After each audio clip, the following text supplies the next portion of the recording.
Muchas gracias, señor Pellado, también por su conferencia y por su moderación. Prometo no agotar el tiempo, o al menos intentar no agotarlo, que seguro que me lo agradecéis después de esta magnífica jornada. Y como no, agradecerle a Silvia Pereira su atención, a todos los organizadores, que aun siendo protocolario, no deja de ser importante decirlo porque me parece faraónico las jornadas y les animo a que siga continuando. Bueno, brevemente deciros que mi comunicación se marca en este congreso, pero también se enmarca dentro del grupo de investigación del profesor Colomer, el grupo Luguey. Simplemente a efectos formales decir la cuestión. Yo vengo a intentar dar un par de pinceladas al respecto en cuanto a lo que sería el tiempo de la instrucción en el nuevo anteproyecto o en el futuro anteproyecto de ley de enjuiciamiento criminal 2020. Y me parece interesante remarcar, entiendo las críticas que ha hecho el señor Pillado al mismo, y seguro que tiene toda la razón, no es materia de estudio mío, pero seguro que tiene toda la razón, pero yo intento, y en este caso sí voy a defender el anteproyecto en cuanto a lo que sería el tiempo de la instrucción. El límite, esa limitación temporal de la instrucción, cuestión que tanto hemos criticado en esta reforma última que hubo y que estipula el nuevo artículo 324, y intentar de alguna manera decir que, bueno, que sí en este anteproyecto se hace de alguna manera mejor. ¿Cómo y por qué? ¿Cómo se hace mejor? Porque se aclara que hay un acto procesal indispensable, que no ocurre así actualmente, que es la primera comparecencia del investigado. Esto está regulado en el artículo 317 y en concreto en el 557. Esa primera comparecencia, o mejor dicho, el retraso de esa primera incomparecencia o el retraso injustificado de esa incomparecencia sí tendría determinados efectos procesales. Esto a día de hoy se puede plasmar o comparar con el artículo 118, la instrucción de derechos, que se retrase deliberadamente. Es verdad que nuestra ley de enjuiciamiento criminal no dice nada que ocurre si se retrasa deliberadamente esa declaración del investigado, pero sí es cierto que la ley de enjuiciamiento criminal 2020 sí dice las consecuencias que se acarrearían a través del artículo 624 de la misma. Y dice, ¿cuáles, en caso de retraso injustificado de esa primera incomparecencia, pueden ocurrir dos cuestiones? La primera cuestión, si ese retraso injustificado de la primera comparecencia provoca un perjuicio irreparable o no provoca un perjuicio irreparable. Textualmente dice así el anteproyecto. No define, evidentemente, perjuicio irreparable, sería una alegría para los procesalistas, pero no lo dice y ya tendremos que imaginarnos qué es.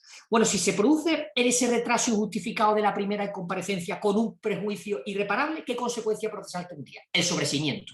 Concurran o no concurran indicios racionales de criminalidad. Si se produce esa toma de declaración, esa primera comparecencia, retrasada injustificadamente y supone un perjuicio irreparable, dará lugar al sobreseimiento. ¿Que se puede recurrir? De acuerdo, se contempla la posibilidad de recurrir en apelación en virtud del 626, pero sí se produce ese sobreseimiento. Con la importancia que ya saben ustedes que en el anteproyecto de ley de enjuiciamiento criminal 2020 el sobreseimiento no se diferencia entre sobreseimiento provisional y sobreseimiento libre. Solo existe un sobreseimiento provisional que tiene efectos de cosa juzgada. Con lo cual aquí la situación se pone procesalmente seria e importante. En el caso de que se produzca ese retraso injustificado de la primera comparecencia, pero se entienda que no hay un perjuicio irreparable, cabe la posibilidad de aplicar la nulidad de esos actos de investigación, dice textualmente el artículo 624, realizados sin previo traslado de cargas. La nulidad pura y dura que no trata detenidamente el anteproyecto de ley de enjuiciamiento criminal. O sea, entendemos que se remitirá igualmente a la ley orgánica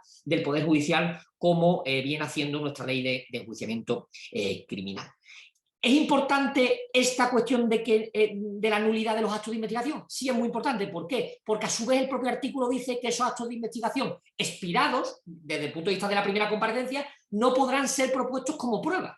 ¿Vale? Lo que no sé si conocen los asistentes, la jurisprudencia más agresiva y a mi modo de ver más garantista del propio Tribunal Supremo, en concreto de la Sala Quinta, luego ratificada por la Sala de lo Penal del Tribunal Supremo, que viene a decir que los actos de investigación expirados no pueden ser propuestos como prueba posteriormente en virtud de ese artículo famoso y redicho artículo 11 de la Ley Orgánica de Poder Judicial. Con lo cual ya tenemos unas primeras consecuencias procesales para esa primera comparecencia, digamos, retrasada indebidamente, en los términos que hemos dicho. Pero es que luego hay una segunda interesante cuestión temporal o tratamiento temporal de la ley de enjuiciamiento criminal, futura ley de enjuiciamiento criminal o anteproyecto de ley de enjuiciamiento criminal para la fase de instrucción, en lo que viene a denominar el legislador de alguna manera de tutela o control judicial de la dilación indebida en la investigación, lo que sería más asemejado ahora o más parecido ahora al 324 que tenemos, a ese plazo de la instrucción. Bueno, pues, ¿qué viene a decir en el artículo 574 y siguiente de este anteproyecto de ley de enjuiciamiento criminal? Viene a decir que una vez determinada la persona investigada, es decir, se remite en cierta manera a lo anterior, que es un paso fundamental para que cuente el paso de la instrucción, la determinación de la persona investigada. Si no se determina la persona investigada, no habrá ningún plazo para agotar, con lo cual es un camino andado e interesante. Viene a decir que una vez determinada la persona investigada, la investigación debe durar el tiempo estrictamente necesario, no pudiéndose dar lugar a dilaciones indebidas. Esto es muy parecido a lo que viene a decir el 579, que es una vez que se produzcan, sin mayor demora, se produzirá la diligencia, una vez producidos los actos de investigación, se procederá a la siguiente fase. Bueno, algo parecido, así viene a decirnos este artículo 574. Ahora bien, entonces ahí establece lo que denomino o denominamos un límite relativo. Oiga, mire usted, diga cuál es el tiempo estrictamente necesario, no da un foco concreto, un marco temporal concreto. Sí es verdad que el segundo apartado dice que cuando ocurran más de 12 o 18 meses, dependiendo de la investigación que sea, la defensa podrá, y voy rápido para no agotar el tiempo, la defensa podrá solicitar al juez de garantías la fijación de un plazo de conclusión máximo, cuando el procedimiento se prolongue más allá de lo razonable. Aquí coge el concepto legislador de la doctrina del Tribunal Europeo de Derechos Humanos del plazo razonable, aquel famoso derecho al plazo razonable que hablan algunos autores de una forma bastante cabal. La ley regula la tramitación concreta perdón, para no pasarme de tiempo, la tramitación concreta de ese incidente, que se convocarán a las partes para que el fiscal justifique por qué debiese concluir la investigación o por qué no concluirse, y el juez de garantía resolverá estimando y fijará un plazo máximo o desestimará. En el caso de que se estime, dentro de 3 meses más se podrá volver a solicitar.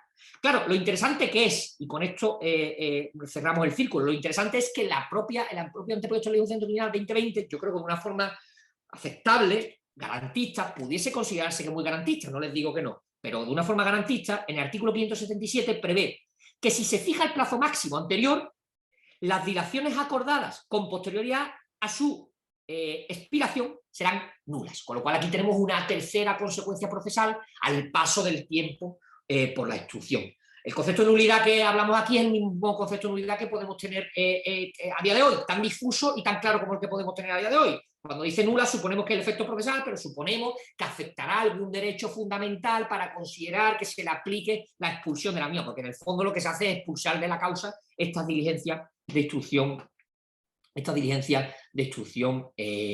nula. Con lo cual aplaudimos en cierta manera, o en la parte que a esto atañe, la mejora técnica que hace el anteproyecto de ley de enjuiciamiento criminal en cuanto al tiempo en la fase de instrucción por esa primera comparecencia, que es la que delimita cuándo empieza el día acuo para empezar a contar el plazo de instrucción, y además los efectos procesales que ello conlleva. No era muy fácil mejorar, tal y como estaba la cuestión. Sé que hay ministerios fiscales, hay varios miembros del Ministerio Fiscal en la sala escuchando y han sido notorias las críticas, con mucha razón, que se le han aplicado al actual 324. Veremos qué ocurre a futuro con el mismo. Ya es verdad que la instrucción la tendría, o la dirección de la instrucción la tendría el Ministerio Fiscal, con lo cual parece que sí hay un cambio de errores efectivos entre dirección de la instrucción por parte del Ministerio Fiscal y control por la misma por parte del juez de garantía. Pero en cualquier caso aplaudimos modestamente, porque no sabemos cómo quedará finalmente el texto, aplaudimos la claridad de esos efectos procesales que a su vez, y concluyo con esto el círculo, limitan el uso de todos estos datos en otras causas, porque si estamos hablando de diligencia de instrucción nula o de prueba nula en un determinado momento a consecuencia de ello, entendemos que su uso en otras causas estará más que limitado, porque al fin y al cabo no deja de ser un motivo de nulidad como otro cualquiera que se podría plantear. Con esto concluyo, creo que me he ceñido al tiempo, no he tenido que ser amonestado y muchas gracias.